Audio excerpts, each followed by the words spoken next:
বউ পাশে, তারপর হচ্ছে কি অন্য অন্য মেয়েরা মেসেজ করে, জান মিস ইউ, কল দেও, তোমাকে অনেক মিস করছি। চেষ্টার পরে আপনি ব্যর্থ হয়ে গেলেন, তার কাছে দিতে ভাই বাধ্য হয়ে গেলেন। আমি তো টাইমটা তো আমি করে রাখি না যে কতক্ষণ, এটা কি টাইম আমি করে রাখছি নাকি? আচ্ছা আপু, ওই দিন তাহলে আপনার বান্ধবী কোথায় ছিল একটু বলবেন ক্লিয়ার করে? ব্যালকনিতে ছিল। তার মানে সে নিজের আপনারাই বলেছিলেন বেলকনিতে যেতে? না না ভাইয়া, এখন আমি বলি শোনেন, আমার বান্ধবী হচ্ছে যে কোনো কারণবশত ব্যালকনিতে গেছে, ওই সুযোগটা সে কাজে লাগাইছে।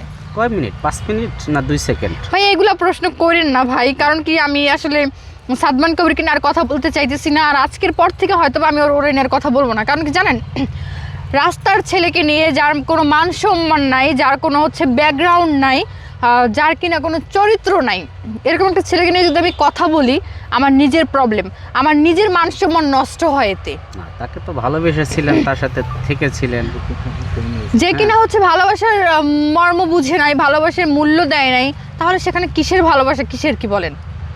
নাকি সে আদর করতে ব্যর্থ ছিল আপনাকে? কে? আমাদের দুজনার হচ্ছে ওই দিক দিয়ে কোনো প্রবলেম ছিল না, শুধু প্রবলেম ছিল সাদমান কবিরের সাথে আমার মেলি বিষয় নিয়ে। রাতে বউ পাশে, তারপর হচ্ছে কি অন্য অন্য মেয়েরা মেসেজ করে, জান মিস ইউ, কল দেও, তোমাকে অনেক মিস করতেছি, ভিডিও কলে আসো। এগুলো কি কোনো ওয়াইফ মেনে নিবে? তখন তো জোতা খুইলা পিটানো উচিত ছিল, বুঝেন নাই? না না, এত তো না, মুখে বইরা দিচ্ছে এড়িয়ে হইব।